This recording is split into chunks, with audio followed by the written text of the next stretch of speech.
daftar dia dengan frekuensi apa yang dia tangkap dia getarkan, kemudian nyampe nang alam getar, dari alam sadar digetarkan Victoria nyampe nang alam bawah sadar, kemudian memberikan asumsi masukan kepada alam tidak sadar, limbic system, dan beralih neokortex jadi tingkat sport. Kon tak ajari tasawuf modern, gak klenik aku ngajari langsung sandiwara tersebut. Contoh-contohnya seorang ustadz dai-dai yang sedang membuat akhlak manusia ini. Nah ini makanya saya katakan ini kan ada hubungan dengan Lauh Mahfuz toh, Lauhul Mahfuz. Makanya saya katakan maaf kalau ingin ini tadi si Ari ngomong ungkap aja Lauhul Mahfuz. Selama ini saya mengungkap ini masih 11% Lauhul Mahfuz dari 100%. 11% yang mana dimensi waktu, dimensi jarak tempuh, unsur kecepatan cahaya 300.000 km per detik dengan unsur kecepatan manusia, bagaimana manusia ini bisa melihat manusia di alam kesana dan lain sebagainya. Ini konteks Lauh Mahfuz. Kalau kita manusia, zamannya Nabi Muhammad sampai sekarang kita sudah tidak pada zamannya. Zaman Mojopahit sampai sekarang sudah berlalu. Zaman apa yang sudah berlalu? Zaman mbah-mbah kita ya, sudah berlalu sudah. Kita tidak menangi lagi, tetapi kalau untuk Allah, zamannya Nabi Adam, zamannya sekarang ini, atau zaman Nabi Muhammad, zaman Mojopahit, zaman sekarang ini, sampai pada zaman besok akhirat digelar, itu terjadi secara bersamaan. Nah, ini kan tak balik dari 5% ya. Kalau kita ini dari Surabaya, naik kereta sampai ke Jakarta satu tujuan hingga mencapai di Bojonegoro, yang saya tanyakan apakah yang dilalui Surabaya, Gresik maupun Lamongan ini hancur? Enggak. Coba balance saudaramu yang di Surabaya nyampe, ataukah kalau kita sampai di Bojonegoro ya, ataukah Pati Jawa Tengah, Semarang, kemudian Cirebon ataupun Jakarta belum tercipta? Enggak, sudah kan? Nah, zaman dahulu, sekarang dan besok, apakah besok belum tercipta? Tidak. Kenapa Rasulullah kok bisa mengetahui itu ada surga? Kalau memang belum tercipta sekarang. Untuk Allah itu tercipta secara bersamaan seperti kota-kota itu. Nah ini kan yang konteksnya yang dipakai ini kan, kita ini lahir di dalam gerbong kereta, remaja, dewasa, tua, sampai mati di gerbong kereta. Hingga kita melihat itu pohon-pohon, rumah, sungai-sungai, gunung-gunung itu berjalan. Padahal kalau kita turun dari kereta yang berjalan kereta, berarti kita berada di dimensi waktu lah. Kita makhluk di dimensi 3. Langit pertama. Dimensi 3, 1 dimensi garis, dimensi 2 luasan, kemudian dimensi 3 bentuk, dimensi 4 berada di langit kedua. Nah, itu dimensi waktu. Langit ketiga dia berdimensi 5, dimensi informasi. Nah, mau ngerti kaweru mesti ngerti informasi itu. Makanya gimana aku ngomongin dia? Kon baru mengalami ini. Tak kokot bayangno ini suatu sistem kecepatan. Rumus EMC kuadrat dari Albert Einstein. Energi sama dengan massa gerakan cahaya dikuadratkan hingga memenuhi cahaya ruang kriteria 300.000 km per detik. Ada 2 kecepatan, subhanalladzi asra bi abdi lailan minal masjidil haram ilal masjidil aqsa. Maha suci Tuhanku yang telah memperjalankan hambanya dari Masjidil Haram ke Masjidil Aqsa, dari Isya ini ya sampai subuh dia. Kemudian dia Mi'raj lain, itu perjalanan lintas dimensi. Nah, ini perjalanan lintas. Jadi 2 ini perjalanan lintas ruang dan waktu. Yang kedua perjalanan lintas alam dimensi Al-Araf yang ditinggikan dia. Sebetulnya Rasulullah tidak berada di situ. Ini dengan kecepatan cahaya. Berarti kalau orang berkecepatan 300.000 km per detik, berarti melihat orang yang di bawah kecepatannya itu berhenti. Umpama ya, aku mengambil ini 1 detik. Berarti saya sudah berkecepatan 300.000 km per detik. Otomatis kalau saya ini bergerak secara kecepatan super, manusia super itu, berhentilah orang yang mau mengambil korek. Ya, lintasan bumi 114.000 km. Kalau cahaya kecepatannya itu 300.000 km per detik atau 184.000 mil per detik, maka diameter bumi ini diputari oleh malaikat 8,5 kali putaran. Lebih cepat. Ya, itu kalau mau lihat film Superman sing pakai nang jogo itu. Itu flash. Sampai The Flash itu orang yang di bawah kecepatannya kan berhenti. Nah, itu beda sama Superman. Makanya nek manusia super iku jadap kabeh, Bu. Nek nang ngene Indonesia ngono Gathotkaca kotangi nang jogo. Nek nang kono Amerika sih semakin nang jogo. Wong semakin jadi hebat super iku jadap kabeh. Gathotkaca iku belok kanan ritinge ngiwa. Belok ngiwa ritinge kanan. Oh, ngono iku mesti iku. Wis mung ngene wah wis. Wis pokoke manusia super iku jadap kabeh. Iya. Wis hari kulil ada dia, aneh-aneh ada. Ayo ngono. Bisa tonton sing waras ya. Iya, Bu.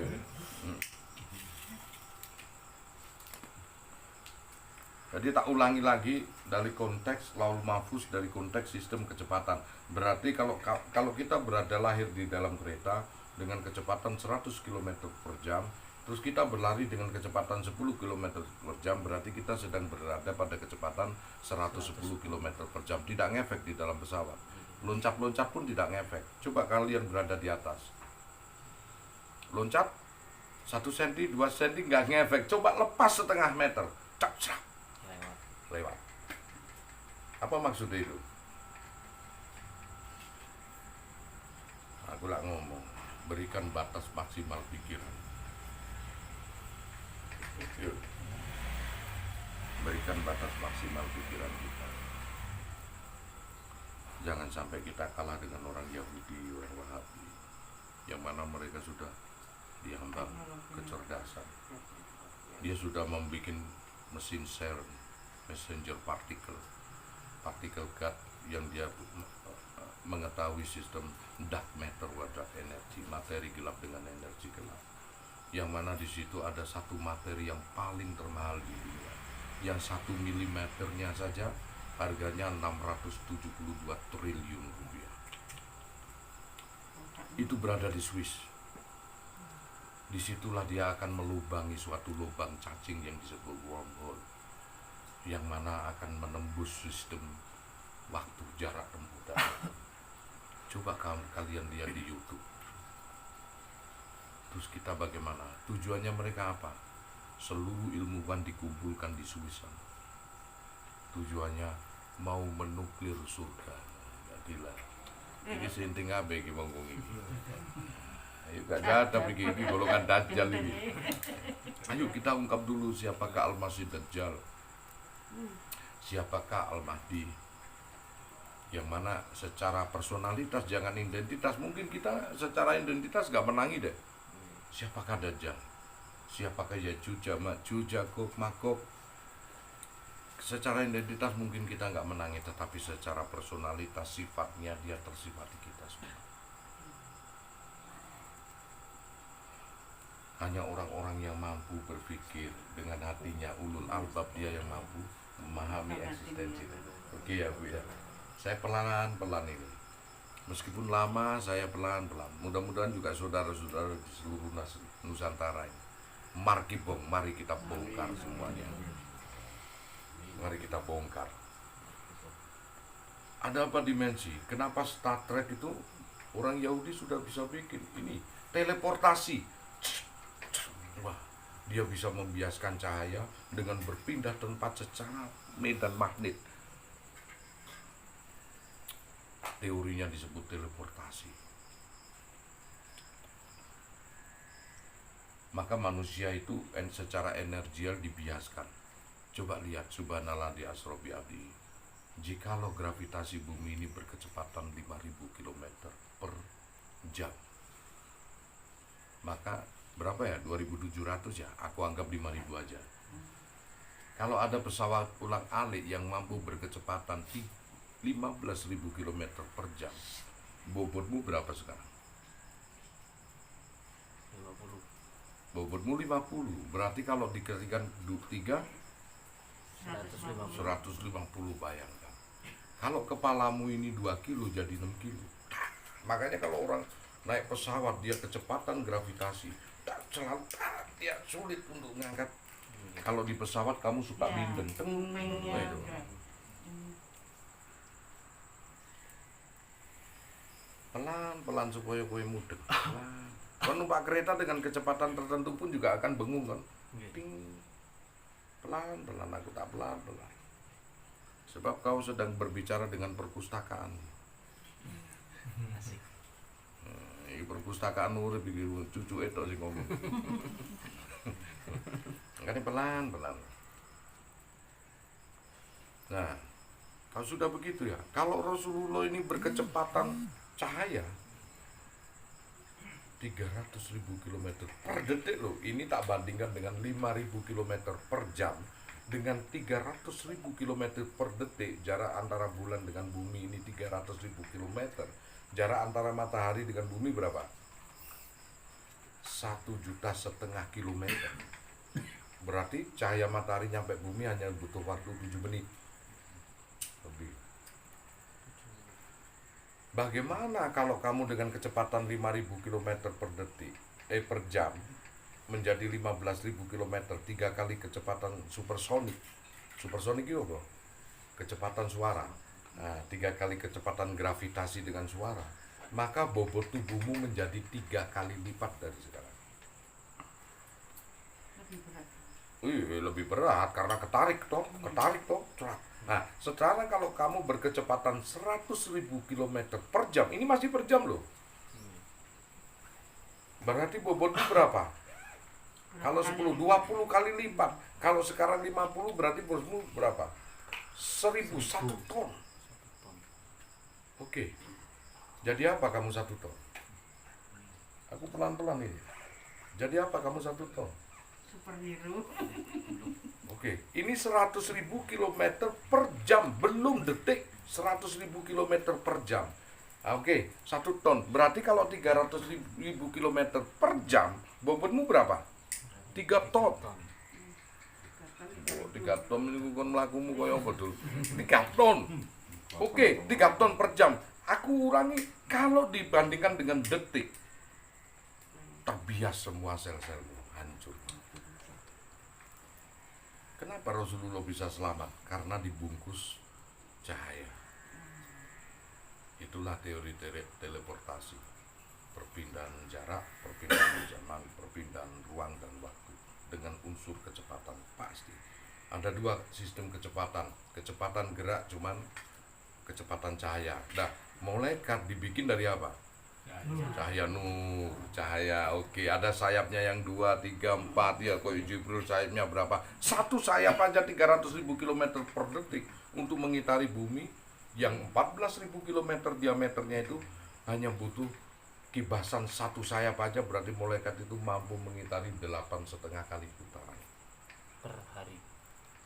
per detik, bukan per hari. Dulu per hari cowok kayak Superman ya. Superman itu lah muridnya malaikat itu. Makanya dia saking selire sepake nang jowo, perombekan kaca iku mau. Kotange nang jowo, lah iya iku. Akhirnya nak saking ngono niku udah dikai izin kok. Mana orang itu kalau sudah, ini batasan Lauh Mahfuz ya. Kalau dia sudah mempunyai keunggulan di bidang lain, maka di bidang lainnya dia akan tertinggal. Dia akan meninggalkan. Dia akan nggak ngefek. Iya, dia tidak akan tersentuh hukum yang dulunya. Enggak, kamu dulu SD, SMP menginjak SMP, SMA. Maka hukum-hukum yang ada di SD, SMA lebur. Nah, ngefek. Demikian dengan syariat. Demikian dengan konteks kecepatan. Oke. Pelan-pelan ini. Ya, pelan-pelan. Ada berapa Gus Anton sekarang kira-kira? Tak terhingga kira-kira. Tak tingkat no ini. Oke, sekarang jam berapa? Sekarang Jam jam 10. 10. Hari apa? 6 menit. Hari Hari Selasa. Selasa. Oke. Unsur kecepatan alam semesta ini menganut berapa satu hari satu malam? 24 jam, 1 jam 60 menit, 1 menit 60 detik, 1 detik 10 second. Ter, ya. Sistem perjalanan ada yang di barat, ada yang di timur. Kalau di timur itu belum terjadi, kalau di barat belum terjadi, kalau di barat, kalau di timur sudah terjadi. Diameter bumi dia mengutari ke kiri atau ke kanan? Bumi dia berputar ke kiri atau ke kanan? Kalau tawaf ke kanan atau ke kiri? Kanan ke kiri ya. Berarti bumi ini ke kiri ke kanan ya. Bulan mengitari kanan kiri ya. Bulan bumi kala revolusi mengitari matahari kanan kiri kiri kanan. Matahari mengitari pusat tata surya galaksi kanan kiri balik terus koyo baut toh. Demikian yang terkecil makrokosmos, mikrokosmos ini ke makro, mikrokosmos molekul, biomolekuler, kemudian kosmos, atom. Atom mempunyai inti atom, di dalam inti atom ada proton, elektron, neutron. Dia berputar kebalikan terus. Di dalamnya ada kuark, penyusun cahaya, di dalamnya lagi ada kosmos. Kemudian di dalamnya lagi ada subkosmos. Di dalam terus lewat mikroskop elektron itu ada messenger partikel. Di dalamnya terus ada Higgs boson. Partikel gas, partikel Tuhan. Yang baru-baru ditemuin. Ngeluh kak, leren. Yang harganya mahal itu. Nih itu. Leren. Seperti corona itu bisa termasuk partikel yang partikel messenger itu. Wow, partikel nggak masuk partikel messenger. Virus itu pada ranah molekuler, biomolekuler, bukan pada ranah atom. Kalau atom ada ranah disebut gaya, ada gaya nuklir lemah, ada gaya nuklir kuat. Nah, gaya nuklir kuat itu gabungan antara gravitasi medan magnet dengan medan ini disebut gelombang elektromagnetik. Listrik dengan medan magnet disebut gelombang elektromagnetik. Dia punya hentakan-hentakan yang mana bisa membakar keseluruhan. Yang tadi itu yang kata Gus tadi yang ditemukan sama yang orang itu tadi yang mau Iya, justru betul. pengen nganu ini. Nah, betul. Nanti Kak. Padahal dia kan masih manusia lah. Manusia. Bukan seperti Itulah yang saya. nggak punya batiniah lah istilahnya ya. Iya, betul. Itu. Dia Sampai memakai pengen alat. ngalahin, Gusti Allahnya sampai segitunya gitu. Akhirnya dia yang lebih. Nanti ketemunya di sini, Bu. Andai kata ada pesawat yang bisa membawa saya dengan kecepatan 10 kali gravitasi, otomatis umpama ya 5.000 dibandingkan 10 berapa itu kira-kira? 50.000. Umpama 50.000 kecepatan kilometer per jam saja. Sedangkan kecepatan bumi berputar itu diukur dengan barometernya itu lewat 24 jam. Kalau saya ke arah timur, maka saya akan ketemu lagi dengan Gus Anton yang kemarin. Hanya dengan kurun waktu 1 jam dari sekarang. Dicerna dulu, santai. Ayo kita bongkar ini. Masuk. Santai dulu. Umpama kecepatan ini 24 jam. Makanya saya bilang, saya ada yang menulis teman itu kan tahajud siang hari duhur, malam hari keburu ngamuk, dhisik. Karena memang kalau kita nabrak pesawat Concorde aja ke arah barat, kita nggak akan menemukan kapan tenggelamnya dari Republik Liberty sampai Maladewa. Nggak akan menemukan diameter ketemuan. Makanya pelan-pelan dulu. Kalau saya berjalan ke sana ke arah timur, ini tanggal berapa? Ini kan hari Senin ya? Hari Selasa ya? Kalau saya berangkat ke sana, dalam kurun waktu 1 jam, saya sudah melampaui 24 jam, maka saya akan ketemu Gus Anton yang hari Senin kan? Iya. Ada enggak? Yang ada. Ada. Dalam 1 jam, sekarang jam berapa? Jam 10. Oke. Mundur 1 jam, jam 9 malam kemarin, akan ketemu dengan Gus Anton yang di sana. Bila saya berkecepatan itu pulang, 2 jam kemudian saya akan bertemu dengan Gus Anton yang hari Minggu enggak? Waktu munajat di sini. Oke, berarti nak dikumpulno dari siji ono telu Gus Anton dan itu asli semua itu. Jikalau saya lari ke arah barat, dengan kecepatan supersonik yang 10 kali supersonik. Cres, berarti aku melewati bentuk ruang dan waktu yang dibikin bumi kan, 24 jam. 1 jam ke sana, cepret. Dan akan timbul sesuatu hal yang baru di sini. Ketemu ndak Gosanton yang besok? Temu. Ada juga. Ada juga. Nanti tak tunjukkan ini lalu Mahfuz tak tingkat 1%. Ketemu toh, tinggal tak kumpulin sama persis dengan cermin mana yang asli. Cermin yang di hadapanmu dengan cermin di belakangmu. Sementara kamu berdiri di tengahnya, di sana kamu melihat ari yang banyak. Di belakang pun juga kamu melihat ari yang banyak. Terus kalau ditanya siapa yang asli? Kamu jawabkan yang ini toh? Nah, sana tidak mungkin menjawab gitu atau kamu mungkin? Mungkin karena dia juga bentukmu yang asli.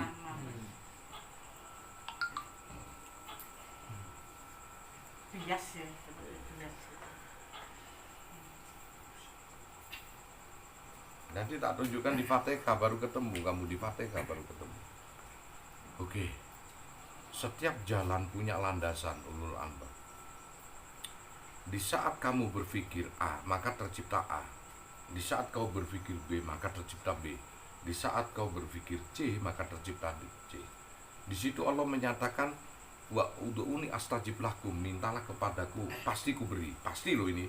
Udah tercipta lewat amigdala, hipotalamus, talamus. Terus kemudian di saat kamu berpikir seperti ini, maka tercipta seperti ini. Kenapa kamu susah? Sebetulnya Allah tak pernah menyusahkan dirimu. Kamu susah dari dirimu sendiri. Karena kamu sedang membentuk jalanmu sendiri. Oke, kamu pernah lihat tak filmnya Jet Li The One? Pernah. Jet Li yang penjahat ketemu dengan Jet Li yang polisi. Yang baik. Sebetulnya itu satu Jet Li. Nah ini rada bingung menasik pelan-pelan. Udah jam Harus 10 dieling-eling ya. Udah jam 10 bilang. Ayo gak apa-apa langsung Oh level. ya, sip. Kamu pernah nggak melihat Jet Li yang satu polisi, yang satu penjahat? Bersamaan. Nah, kata orang nggak ada yang ngalahkan ini pada zamannya Jet Li, kecuali Jet Li sendiri. Maka diambilkan metode dimensi waktu yang mengambil kepada nasibnya Jet Li sendiri itu, yang dia dari pola pikirnya, paham? Ada kecenderungan manusia untuk berpikir buruk, juga ada kecenderungan manusia untuk berpikir baik. Mesti kon tahu mikir jadi artis deh. Embu dadi opo embu mesti wong. Itulah konteks Fatihah, ihdinas siratal mustaqim, tunjukkan saya jalan yang lurus. Karena berbagai macam jalan ada di dalam dirimu. Jalan sing apa? Semuanya baik, mengarah ke kebaikan, tapi belum tentu cocok untuk dirimu. Siratal ladzina an'amta alaihim. Tunjukkan jalan yang engkau ridhoi, sing pas kanggo aku ya Allah. Bukan ghairil maghdubi alaihi. Bukan jalan yang engkau laknat, jalan sing gak cocok kanggo diri kita, bukan. Jadi saat kau itu berpikir berangan-angan, kecenderungan kamu itu mengarah kepada perbuatanmu. Makanya apa yang kamu hasilkan sekarang buah dari hasil karya angan-angan dan pikiranmu kemarin. Apa yang kamu hasilkan besok kau cetak dari sekarang, buah dari ma'asobaka inda wa minallah. Dan Allah pun akan mengabulkan apa yang kau angan-angankan di dalamnya, bukan apa yang kau inginkan. Allah juga akan mengabulkan apa yang kau butuhkan, bukan apa yang kau inginkan. Allah akan mengabulkan semua kebutuhanmu, bukan keinginanmu. Kebutuhanmu sekarang apa? Dan Allah akan mengabulkan angan-anganmu, bukan apa yang kau pikirkan. Mula mbahku iku biyen iku nek wong nglamun iku lak gak oleh. Aja nglamun. Ojo angen-angen ning ndak elek diwaca karo Gusti Allah ngono iku dadi amigdala wis. Kowe ini ada penyanyi-penyanyi. Kok nyanyi gak sengaja. Aku lak sering ngomong, Betaria Sonata yo pegat temenan ayu tinting golek bojone kangelan wis ngono. wis kabeh semua itu diresap oleh amigdala ya. Tahu ilmunya nggak tahu ilmunya berlaku. Kayak mantra ya. Makanya kan kenapa sih orang-orang yang di pondok suka dia belajar doa pinter-pinter, Allahumma rabbana dzulabna anfusana wa illam tafsir lana wa tarhamna lanakunanna minal khosirin. Allahumma tahmil alana isron kama hamalu. Pinter dia, hafal dia doa itu tersebut. Tapi sayangnya dia tak mengetahui makna. Maka tidak berlaku kadang-kadang. Ada inas samawati wal ard wa ma yakunu lisaina yakulalahu kun fayakun. Pinter dia ngomong itu. Mendingan wong iku njaluk basa Jawa enak, Bu. Anggere dhek itu. Ya Allah, paringi kula niku kemuliaan nggih. Paringi kula niki kekayaan yang berlimpah ruah. Yang mana tujuannya itu untuk kita ibadah nanti. Ya itu malah lebih fokus ke sana malah daripada Bu. Pintar dia, Allah maju sultanil adim, wajil manil qadim, pintar dia. Kalau tahu mananya nggak apa-apa. Wajil karim wa walil kalimat ditamati wa ta'amati mustajabati akili asani wal husni. Apa maksudnya? Karena nggak tahu. Jadi motong gitu sih. Jadi gimana ada seseorang manusia sampai mampu melakukan perbuatan yang gak bagus gitu. Gak ada sebetulnya, Bu. Begini ya. Kok ini ada gitu, Ini unik ini. Ini nggak usah dicontoh. Ini ilmu loh ini. Ini kan nyontoh ini kan. Manusia berkarakter ilahi robi. Makanya Allah menyatakan bahwa manusia kuciptakan sempurna. Tapi kenapa sumarodat naha asfala safilin, kemudian manusia itu akan dimasukkan ke neraka yang paling dalam? Walal insana fi ahsanu takwim. Padahal aku ciptakan manusia sebagus-bagusnya rupa. Tapi sumarodat naha asfala safilin, bakal manusia itu akan dimasukkan ke neraka. Karena apa? Ini deh konteksnya. Biarpun tanpa agama, manusia akan mengarah kepada suatu kebaikan. Tanpa agama sekalipun. Dasarnya fitrah. Betul. Ini kan sebentar saya mau ngomong. Tanpa agama sekalipun ini ya. Kalau dibiarkan aja dengan batasan waktu tertentu ya, 90-100 tahun, manusia akan baik. Coba orang yang suka minum-minum, sudah nanti kalau sudah menginjak tua disuruh minum tanpa agama loh. Baik wis tuh. Wis biyen saiki wis mau wis awak wis kadung gini, dia akan baik sendiri. Biarpun dia nakalnya seperti apa akan baik sendiri. Nah, konteksnya yang diperdebatkan di sini adalah panggung sandiwara, prosesnya. Nah, prosesnya ini untuk menuju baik ini liku-liku. Yang kita tidak diberitahukan batasan sampai kapan usiamu ini. Ini yang diturunkan agama untuk supaya baik kita. Jadi ada suatu konteks manusia itu ada dua konteks. Yang tadi Ibu bingung. Satu konteks manusia yang sedang menjalankan drama kehidupan.